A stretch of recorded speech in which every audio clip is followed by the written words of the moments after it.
The room went We're not silent the sure you're the moment the right fit for children administrator like this. said, "We're not sure you're the right fit for children like this." Every parent avoided eye contact. Every staff member pretended to check their papers. And a woman standing alone near the window slowly folded her hands. He was there for as his if she child, had heard Like always, this sentence juggling before. responsibility, exhaustion. Across the room, a single father Life had felt taught him his how easy chest it was to tighten. keep your head down, Not to let because the uncomfortable words were moments pass. unfamiliar, but because But watching that woman he had absorb once judgment stayed she didn't quiet deserve, when he shouldn't have. something shifted. He hadn't come to this building looking for conflict. He was there for his child, like always. Juggling You will not punish him for this. responsibility, I take full exhaustion, responsibility. and the quiet fear that comes with raising a kid alone. Life had taught him how easy it was to keep your head down, to let uncomfortable moments pass, to tell yourself it wasn't your place to speak. But watching that woman absorb judgment she didn't deserve, something shifted. This is not a story about romance at first sight. It's not about dramatic speeches or heroic gestures that make headlines. It's about the slow, dangerous moment when an ordinary man realizes that silence can be a form of permission and that his child is watching everything he chooses to do next. The single dad at the center of this story had already lost once, lost a family, lost certainty, lost the illusion that doing the right thing is always easy. He had rebuilt his life around routine, caution, and survival. Standing up for a stranger was not part of the plan, but neither was teaching his child that injustice should be tolerated when it's inconvenient. The woman across the room wasn't asking to be saved. She wasn't asking for sympathy or special treatment. She only wanted to be seen for who she was, not reduced to assumptions made by people who never bothered to ask her story. What happened next didn't change the world overnight. It didn't fix broken systems or erase prejudice, but it did something quieter and far more dangerous to indifference. It showed how one choice, spoken at the right moment, can reshape a child's understanding of courage and remind two strangers that dignity is worth defending, even when no one expects you to. He sat in the second row of plastic chairs, hands folded loosely in his lap, eyes fixed on a crack in the wall that ran from the ceiling down to the emergency exit sign. It was easier to focus on that crack than on the tension thickening the air around him. Meetings like this always felt the same, too bright, too quiet, too full of people pretending not to judge one another. He hadn't planned on being here long. In his mind, this was supposed to be a routine appointment, another checkbox in the endless list of responsibilities that came with being a single father. Drop his child off at school, work a full day, show up when summoned, nod, listen, leave. That had been his rhythm for years now.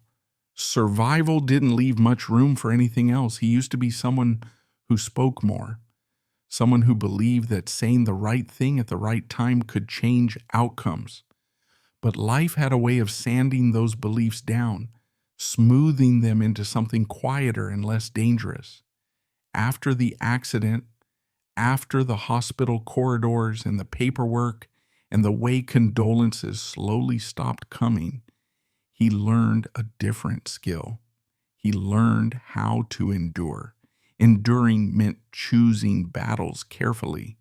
Enduring meant understanding that most systems were not built for people like him or for children who didn't fit neatly into expectations. Enduring meant silence, more often than he liked to admit. He glanced sideways at his child, sitting beside him with feet dangling above the floor, legs swinging in small distracted arcs. A backpack rested against the chair, decorated with stickers added over time. Tiny victories, little expressions of identity that he guarded fiercely. His child was observant in a way that both impressed and terrified him. Not the kind of observant that asked endless questions out loud, but the kind that watched first, absorbed tone, noticed pauses.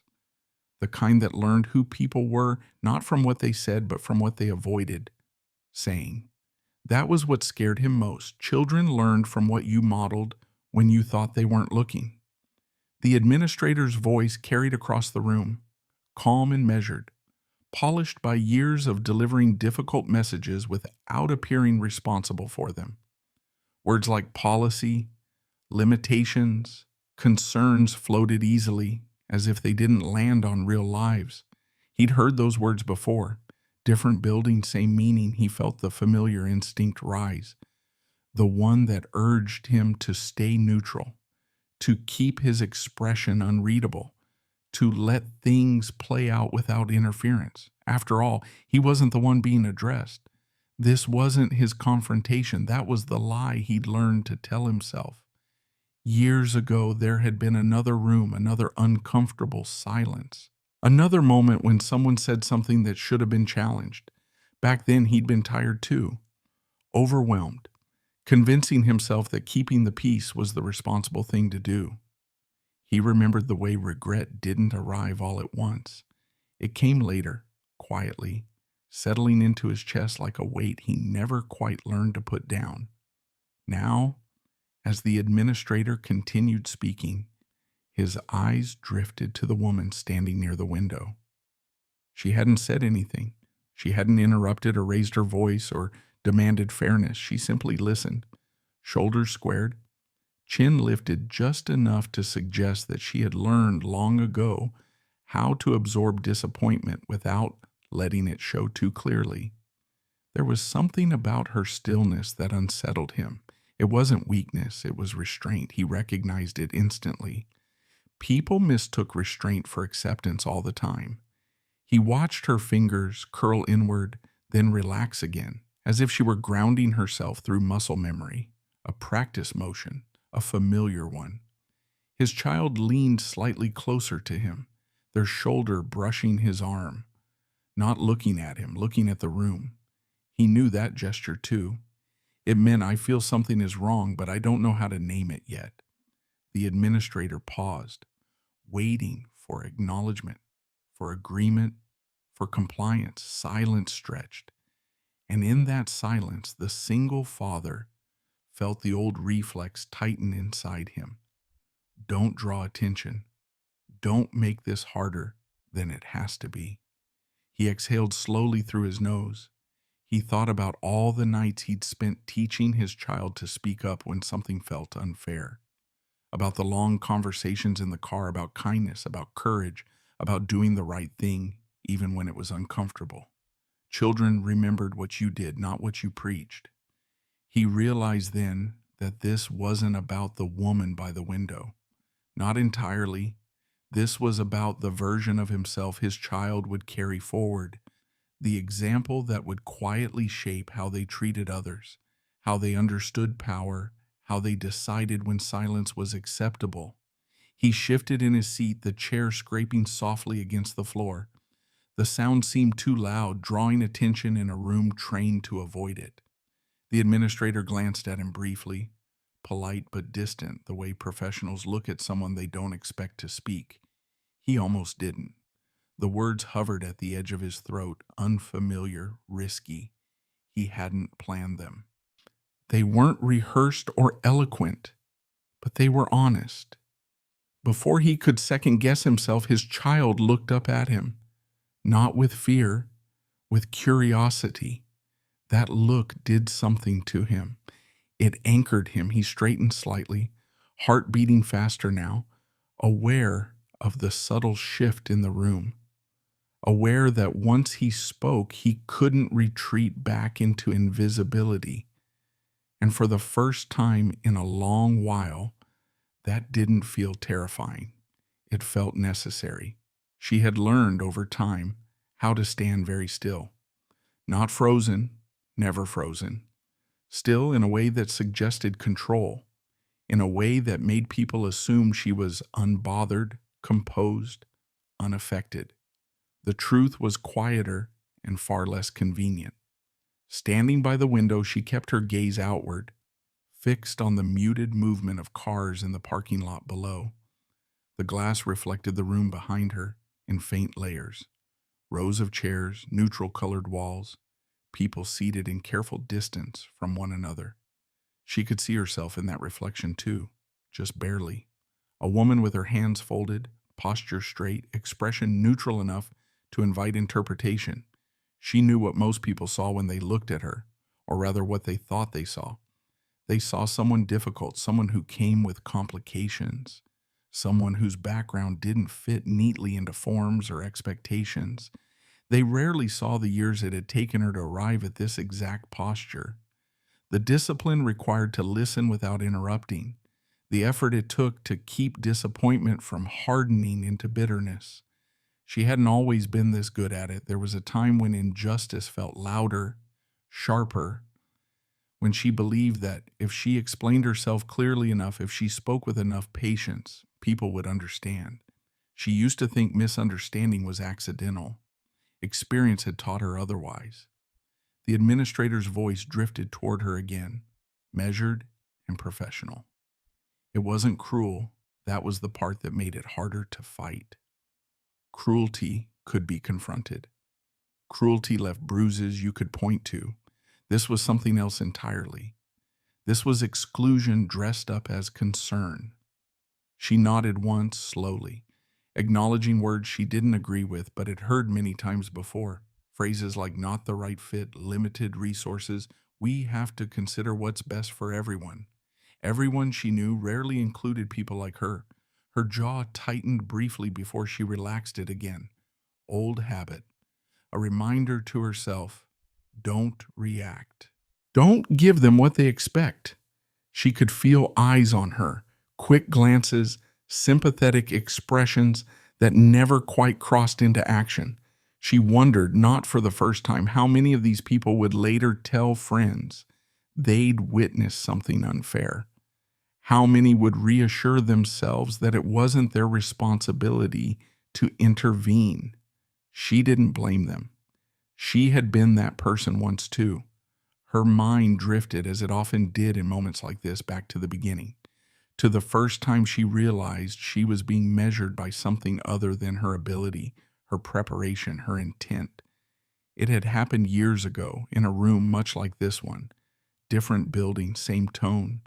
She remembered the way the conversation had shifted subtly, the way enthusiasm cooled when she explained her background, how questions stopped being about what she could do and started being about what she might struggle with. She remembered going home that night and sitting on the floor of her apartment surrounded by unpacked boxes, wondering if she had misunderstood the rules of the world she was trying so hard to enter. Back then, she'd cried. Now, she didn't. Not because it hurt less, but because she had learned where tears were wasted. A small movement caught her attention in the reflection. A child swinging their legs from a chair, sneakers hovering inches above the floor, restless, observant. The child's presence softened something in her chest. Children notice things adults pretended not to see. They hadn't yet learned the convenience of looking away. She saw the child lean closer to the man sitting beside them, a single father, if she had guessed correctly. She noticed the way his posture changed slightly, the way his attention shifted between the speaker and his child. It was a small thing, but she noticed small things. She had learned to. The administrator paused, as if expecting agreement, or at least quiet acceptance. Silence answered. The woman by the window inhaled slowly, preparing herself for the familiar conclusion. A polite dismissal, a vague promise to revisit the issue later. She was already rehearsing the calm response she would give, already planning the controlled exit. She didn't expect interruption. The sound of a chair moving drew her attention fully back into the room. It wasn't loud, but it was decisive, intentional. She turned slightly, curiosity flickering despite herself. The single father was shifting forward, shoulders squared now, eyes focused. Not angry, not performative, present. She felt something tighten in her chest, not hope exactly, but recognition. She had seen this moment before from the other side. The moment when someone weighed the cost of speaking against the ease of silence. She held her breath without realizing it. When he spoke, his voice wasn't raised. It didn't carry authority in the traditional sense, but it carried something else, conviction. She didn't catch every word immediately, but she understood the meaning. He wasn't defending her directly. He wasn't listing her qualifications or asking for exceptions. He was questioning the premise, questioning the idea that decisions like this could be made without truly knowing the person they affected. She felt the room shift. Not dramatically, not in a way that would make headlines, but enough to disrupt the smooth machinery of dismissal. She watched as the administrator responded, careful now, guarded. She watched the conversation change shape, if not outcome. She didn't know how it would end. She had learned not to expect too much, but something had already changed. The man wasn't looking at her like a problem to be solved. He was looking at her like a person whose dignity mattered. That alone was disorienting. When the meeting finally adjourned, people stood quickly, gathering bags, returning to their lives with visible relief. The room emptied in stages. She remained by the window a moment longer, grounding herself. She felt tired, not physically, emotionally, the kind of tired that came from having to constantly prove you were worthy of being considered at all. She turned at last, preparing to leave quietly, as she always did. The single father hesitated, then approached, not blocking her path, not demanding attention, just enough to be present. "I hope that wasn't out of line," he said, voice low, careful. "I didn't mean to speak for you." She studied him for a moment, reading what she could in his expression. Concern, uncertainty, resolve. "You didn't," she replied, "and thank you." The words surprised them both in their simplicity. His child hovered nearby, watching her openly now, curiosity unfiltered. She offered the child a small smile, one that reached her eyes. The child smiled back, quick and bright. It felt like a beginning, not of something dramatic, not yet, but of something honest. And for the first time that day, she allowed herself a quiet, dangerous thought. Maybe silence didn't have to be the default. The shift didn't announce itself loudly. There was no sudden argument, no raised voices, no dramatic interruption that forced everyone to stop what they were doing. It arrived the way most real turning points do, quietly, disguised as procedure. They were already standing when it happened. People had begun to leave the room in small clusters, conversations restarting in low, relieved tones. Coats were pulled from chairbacks, phones checked, schedules reclaimed. The meeting, for most of them, was already over. For her, it never really was. She gathered her bag slowly, deliberately, giving herself time to steady the familiar tightness in her chest. She told herself what she always did in moments like this. You handled it. You stayed calm. You didn't let them see how much it hurt. That had become her definition of success. She had just taken a step toward the door when the administrator's voice reached her again. "Could you stay for a moment?" It wasn't unkind. That almost made it worse. The room thinned further, the air suddenly feeling too open, too exposed. A few people lingered, pretending to organize papers while clearly listening. The single father felt his body tense instinctively. His child noticed it too, their swinging legs slowing. The administrator smiled in a way that suggested reassurance. "There's been a development." Those words, a development, carried weight. They always did. She turned back, her face composed, but something inside her braced. She had heard this before too. Developments often meant decisions had been made without her. The administrator continued, explaining that while they appreciated her interest and her background, there were concerns raised after the meeting.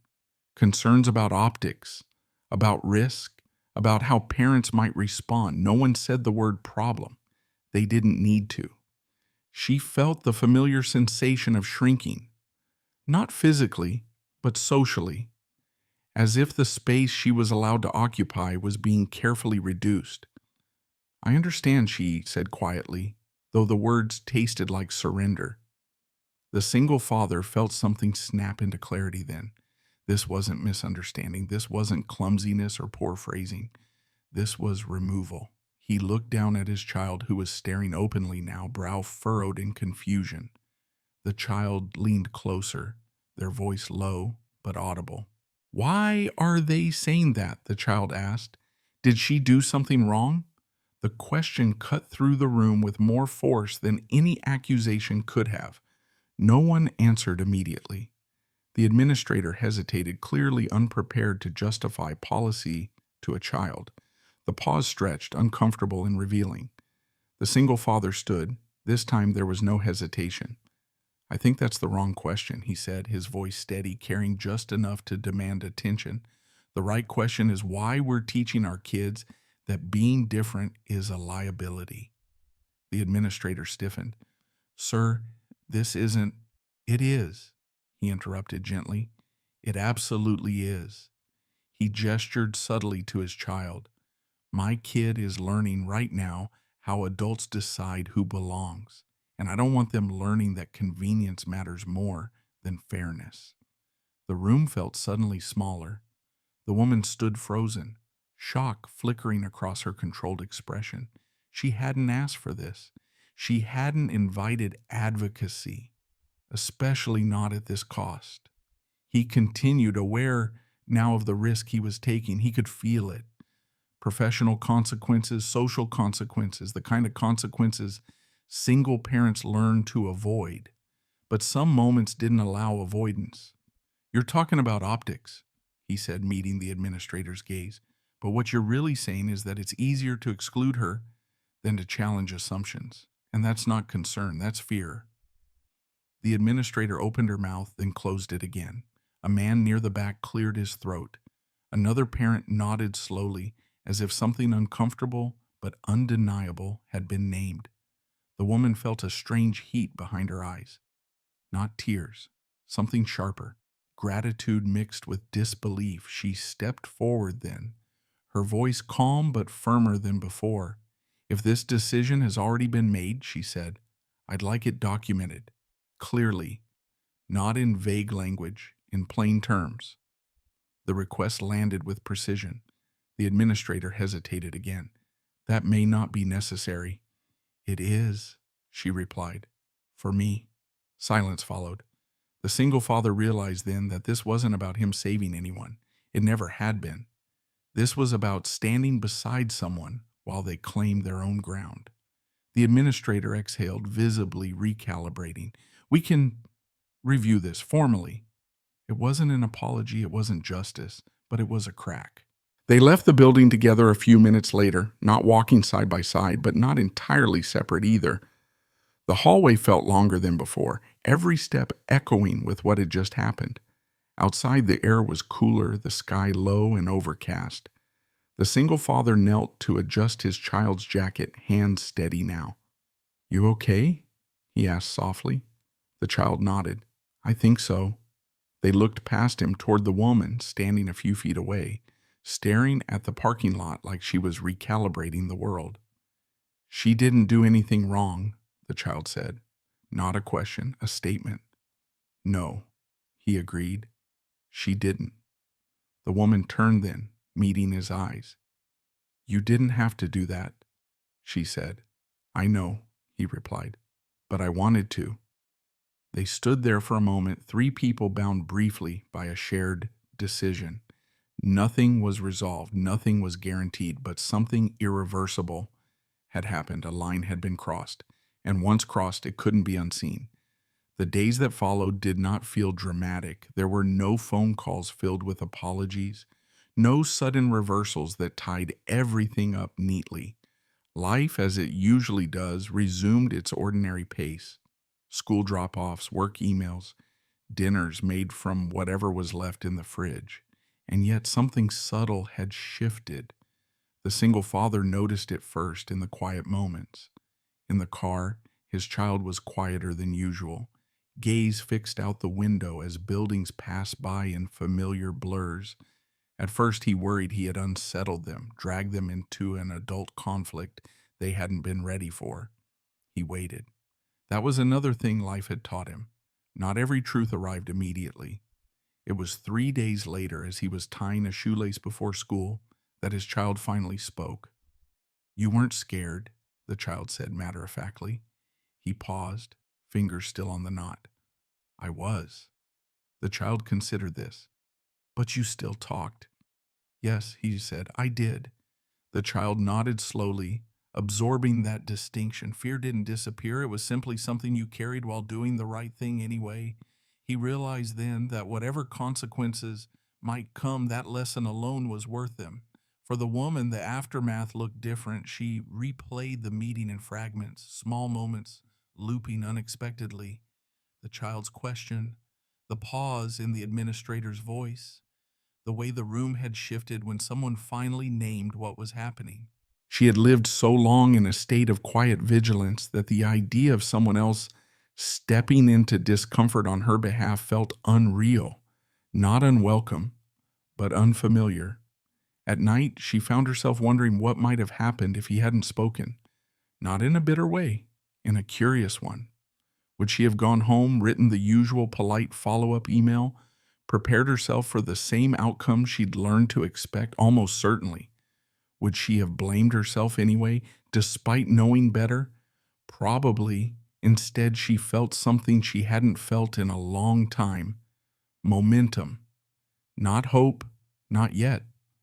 Hope felt too fragile to trust. But momentum suggested movement, possibility. A week later, an email arrived, carefully worded, professional, vague in places where clarity would have been, and braver. The decision, it said, was still under review. There would be another meeting, additional input requested. She read it twice. Nothing was promised, but nothing was closed either.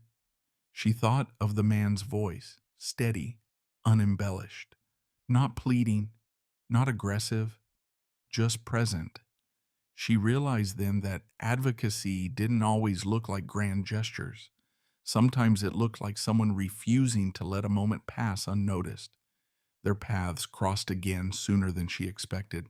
She saw him one afternoon outside the building, leaning against his car, child beside him, backpack already slung over one shoulder. The child spotted her first and waved without hesitation. She surprised herself by smiling back just as easily. They talked briefly, nothing heavy. The weather, the parking situation, the universal exhaustion of parenting. Still, there was an undercurrent now, an understanding. He didn't ask for updates. She didn't offer them. Some things didn't need to be discussed to be shared.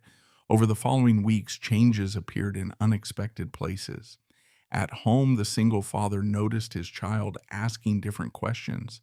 Not just why things were unfair, but what could be done. The shift was small, but unmistakable. At school, the child corrected a classmate who made an offhand remark about someone being too complicated. "That's not true," they said simply. "It just means you don't know them yet." The words reached him later through a teacher's email. He read it twice, a hand pressed briefly to his mouth. He hadn't realized how quickly children turned observation into belief. For the woman, the second meeting came and went without fireworks. She spoke clearly, answered questions directly, refused to minimize herself. This time she wasn't alone in the room, not because he was there, he wasn't, but because she knew someone had already stood where she now stood. That knowledge mattered more than she'd expected. Decisions were still slow. Systems always were. But people were different. She noticed it in the way some administrators listened more carefully, in the way a few parents reached out privately, asking questions they'd been too hesitant to ask before. She didn't romanticize it. Progress was uneven, fragile, but it existed. One evening, she ran into the single father at a small cafe near the school. A coincidence, she told herself, though neither of them left immediately. They sat at separate tables at first, exchanging polite nods. Eventually, the child abandoned their seat entirely, dragging a chair closer to hers with unapologetic confidence. "Do you like puzzles?" the child asked. She laughed softly. I do. That was how it began. Not with declarations, not with promises, just shared space. They talked about parenting, about exhaustion, about how responsibility changed the way you saw the world. They avoided the word brave, avoided turning what had happened into something larger than it was. But beneath the casual conversation ran something steady: respect. Weeks passed, then months. The review concluded. The outcome was not perfect, but it was better than it would have been. She stayed. The single father didn't congratulate himself. He didn't frame it as a victory. He framed it as evidence. Evidence that silence was not the only option, that his child was capable of understanding complexity, that choosing discomfort once could ripple outward in ways you might never fully see. They did not rush into closeness. They learned each other slowly, through consistency rather than intensity, through ordinary moments, school events, shared coffees, conversations that wandered and circled back. And in those moments, something durable took shape. Not romance yet, not certainty, but trust. The kind that grows when people show you who they are, not in their best moments, but in their hardest ones. Neither of them named it. They didn't need to, because sometimes the most meaningful aftermath of courage is not what changes on paper, but what quietly rearranges the way people see themselves and each other. Time did what it always did best. It softened the sharp edges without erasing what had happened. The single father never thought of himself as someone whose actions carried weight beyond his own small orbit. His life had been reduced over the years to practical concerns: schedules, bills, lunches packed the night before, alarms set too early. Heroism had never fit into that picture. Responsibility had. Yet responsibility, he was learning, had a way of expanding when you weren't paying attention. At first, the changes were subtle enough to dismiss. His child became more confident in ways that had nothing to do with volume or dominance. They didn't suddenly speak more or take up more space. Instead, they became steadier, less apologetic. When something felt wrong, they named it, not dramatically, but clearly. At the dinner table one night, his child told him about a classmate who'd been excluded from a group project. They said he makes things harder, the child explained, pushing peas around their plate. And what did you say? The father asked, keeping his tone casual. I said, maybe it's only harder if you don't try, the child replied. Then, after a pause, that's what you did, right? He swallowed. Yes, he said, that's what I did. The child nodded, satisfied, and returned to dinner as if the matter were settled. He sat there for a long moment after, realizing that some lessons embedded themselves quietly, becoming part of how a person moved through the world without ever being announced as lessons at all. For the woman, growth arrived differently. She still navigated the same systems, the same bureaucracies that moved slowly and spoke cautiously, but she did so with a recalibrated sense of self, not louder, not more confrontational, simply more anchored. She no longer entered rooms bracing for dismissal. Instead, she entered expecting engagement and responded accordingly.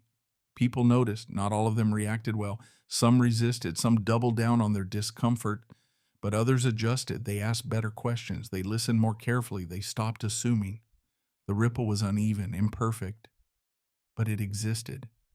She found herself thinking less about proving her worth and more about deciding where to invest her energy. A shift that felt small until she realized how much space it freed inside her. Their connection, meanwhile, continued to evolve in its own unhurried way. There were no dramatic declarations, no moment where either of them suddenly realized they were indispensable to the other. Instead, there were patterns. He became someone she could rely on to show up when he said he would. She became someone who listened without needing to fix. They attended school events together sometimes, not as a unit, not as a statement, but because it made sense. They shared coffee after drop-offs, sat side by side at community meetings, traded knowing glances when conversations drifted into familiar territory. The child accepted her presence without question. That perhaps was the clearest signal of all. Children had a way of rejecting what felt performative. They trusted consistency over intention. And she was consistent. She didn't try to replace anyone. She didn't ask for space that wasn't offered. She simply existed alongside them, fully and without apology. One evening, as they walked together from a school fundraiser, the child skipped ahead, then turned suddenly. "You know," the child said, thoughtful, "things are different now." The father raised an eyebrow. "Different how?" The child shrugged. "I don't know. Better different." They resumed walking as if that explanation were sufficient. Later that night, after the child was asleep, the father sat alone at the kitchen table, replaying that sentence. Better different. He thought about how close he'd come so many times to choosing silence simply because it was easier. About how that one moment, the chair scraping back, the words spoken without rehearsal, had set so many things into motion. Not all of them predictable, not all of them comfortable, but all of them honest. The woman, too, reflected on that day more often than she expected, not with resentment, not with nostalgia, with clarity. She understood now that the most important thing he'd given her wasn't advocacy. It was confirmation.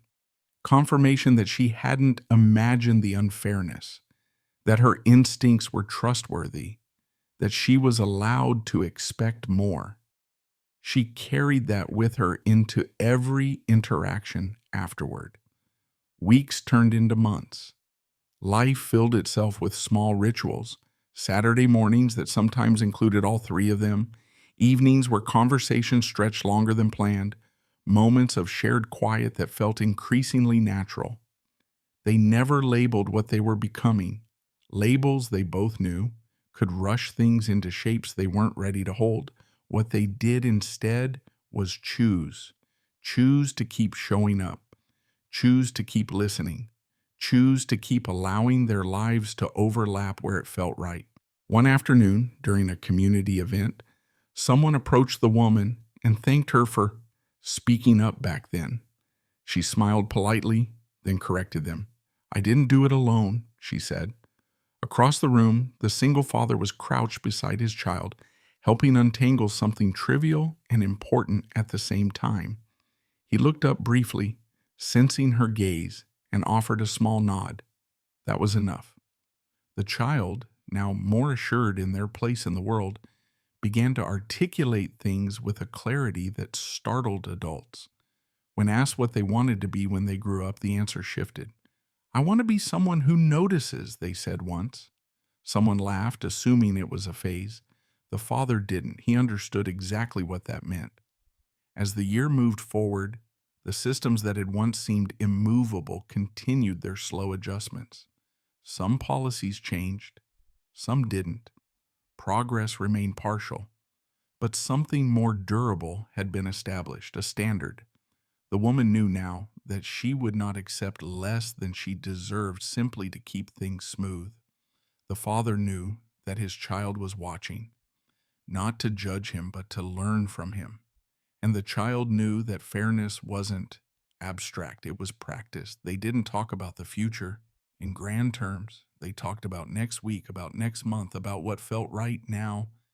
And that, it turned out, was enough, because what had grown from that single choice wasn't just a connection between two adults. It was a shared understanding, a quiet agreement that dignity mattered, that courage could be calm, and that even ordinary people could interrupt injustice simply by refusing to look away. Their story did not end there. It didn't need to.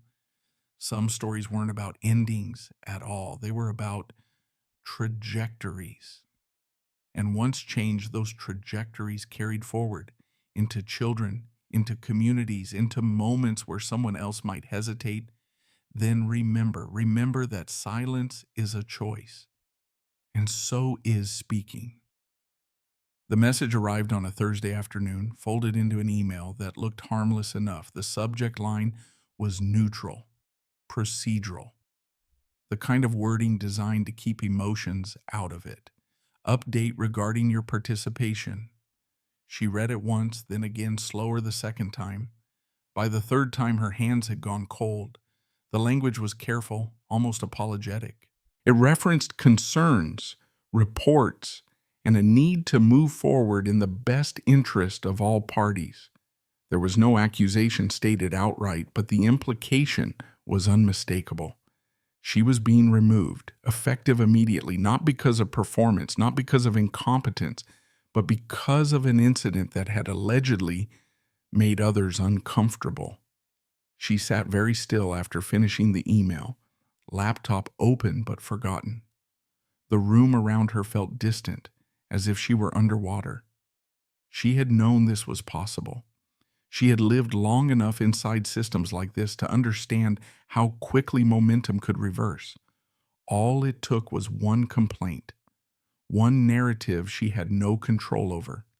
She scrolled back through the message, searching for specifics. There were none, no names, no dates, no opportunity to respond, just a polite request that she return her access badge and refrain from contacting anyone involved while the matter was reviewed. The irony landed heavily in her chest. Reviewed again. She thought of the meeting weeks earlier, the chair scraping back, the child's question, the man who had spoken when it would have been easier not to. She wondered briefly if she had imagined that moment's significance. By evening, the story had already begun to spread quietly, efficiently. She received texts that were cautious in tone, asking if she was okay, if she needed anything. None of them asked what had happened. That told her enough. People didn't want details. They wanted distance. She went to bed that night without dinner, staring at the ceiling, replaying every interaction she could remember, searching for something she might have done wrong, something that could justify what was happening now. She found nothing. That didn't stop the doubt from creeping in anyway. The single father heard about it the next morning. Not directly, never directly. He overheard it while waiting outside the building, coffee cooling in his hand as parents filtered past in small groups. The tone was hushed, conspiratorial. I heard they had to let her go. Apparently there was an issue. Better safe than sorry, right? He felt a familiar tightening in his chest. He knew that tone. He had heard it used to smooth over discomfort, to excuse exclusion, without confronting its cause. His child tugged at his sleeve. Who are they talking about? He hesitated, then answered honestly. Someone we know. The child frowned. Did she do something bad? He didn't answer right away, because he didn't know how to explain what happens when systems decide that ambiguity is more dangerous than truth. Later that day, an email landed in his inbox. Request for statement. They wanted him to confirm what he had witnessed at the meeting weeks earlier. They wanted his recollection, formal, documented. His stomach dropped. This was the part no one talked about when they encouraged people to do the right thing. Speaking up didn't end with applause. It ended with paperwork. He sat at his desk long after work hours, rereading the request. He understood what was being asked of him, even if the email never said it outright. They were building a case, and he was being offered a way to stay neutral. All he had to do was respond vaguely, minimize, avoid specifics. He could say he didn't remember clearly, that things had been tense, that interpretations varied. It would be easier. He thought of his child at school, confident now in small ways that mattered. Thought of the woman receiving that email alone, without warning, without recourse. He thought of the first time he had chosen silence in a situation like this, and how that silence had followed him for years. He opened a new document. His hands shook slightly as he began to type. He wrote exactly what he had seen, not embellished, not softened. He described the administrator's language, the lack of specificity, the moment the conversation shifted from evaluation to exclusion. He included the child's question, not to dramatize it, but because it mattered. He named the fear he had sensed in the room. He named the assumptions. He ended with a sentence that surprised even him. If there was discomfort that day, it did not come from her presence. It came from confronting our own unwillingness to examine bias. He stared at the screen for a long moment before sending it. Once sent, it could not be retrieved. The consequences arrived faster than he expected. By the following week, he was called into a meeting of his own. The tone was polite, professional. They thanked him for his input, expressed appreciation for his perspective. Then they asked questions that circled closer and closer to a warning. Did he understand how sensitive these matters were? Was he aware of how statements like his could be interpreted? Did he realize that aligning himself so strongly could complicate future involvement? He did. That was the point. He answered carefully, but he didn't retract anything. When he left the meeting, his pulse was loud in his ears. He sat in his car for several minutes before starting the engine. At home that evening, his child sensed something was wrong. "Are you in trouble?" they asked, blunt as always. He smiled weakly. "Maybe a little." The child considered this. "For telling the truth?" "Yes." They nodded slowly. "That's a weird rule." He laughed despite himself. "It is."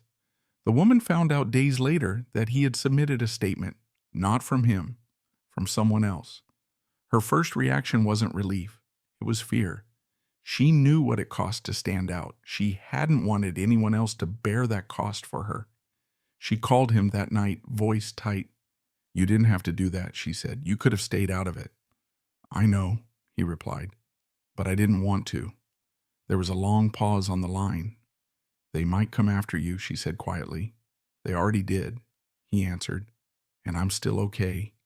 She closed her eyes. For years, she had been the one absorbing impact alone, minimizing, adapting, making herself smaller so others wouldn't have to be uncomfortable. This, someone choosing risk deliberately, felt almost unbearable. The investigation dragged on. Whispers continued. Some people avoided her entirely. Others reached out in ways that felt tentative, as if association itself carried danger. She didn't defend herself loudly. She didn't plead. She let the facts stand.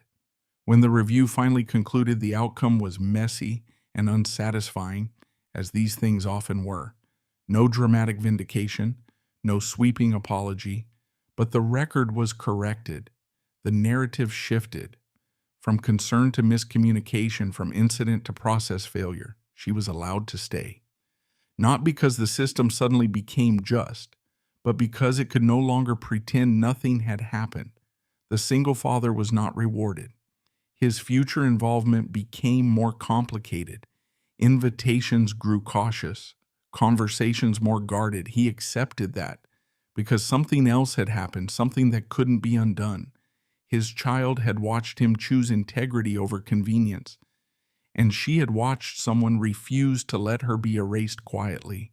The climax wasn't a victory, it was a decision. A line drawn, not in anger, not in defiance, but in clarity.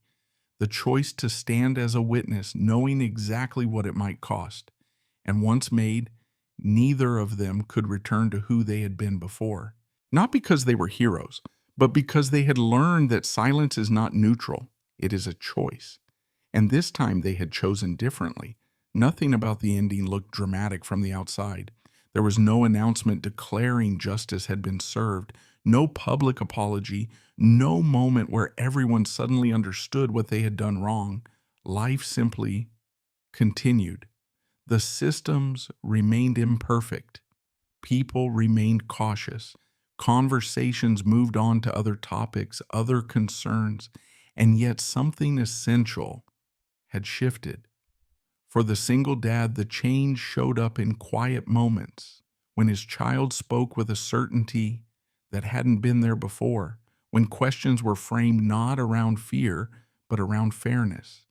He realized that whatever professional discomfort he now carried, It was lighter than the weight of regret he would have lived with had he chosen silence again. He hadn't saved anyone, he hadn't fixed the system, but he had shown his child what it looks like when values are more than words. For the woman, the ending wasn't about being allowed to stay. It was about no longer shrinking in anticipation of being asked to leave. She moved through the world differently now, not louder, not harder, but with a steadiness that came from knowing she had not imagined the injustice, from knowing that at least once someone had seen it too and said so. They did not turn their story into a symbol. They didn't speak about it publicly. They didn't frame it as a triumph. They let it become something quieter and more enduring, a reference point, a moment they would return to whenever the temptation to stay quiet resurfaced, a reminder that silence is rarely neutral and courage doesn't require certainty, only honesty. Their lives continued to overlap in small intentional ways, not because they were bound by that moment, but because it had revealed something true in both of them. And for the child, who had watched it all unfold without fully understanding the stakes, something foundational had been planted. The knowledge that adults can choose integrity even when it costs them. That fairness isn't abstract. That one voice spoken at the right moment can interrupt a story that was never meant to be questioned. The world did not change overnight, but one family's understanding of it did. One child learned what courage looks like without anger. One woman learned she did not have to disappear quietly.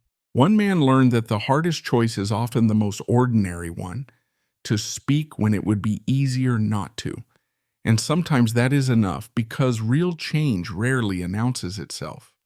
It begins when someone decides that looking away is no longer an option.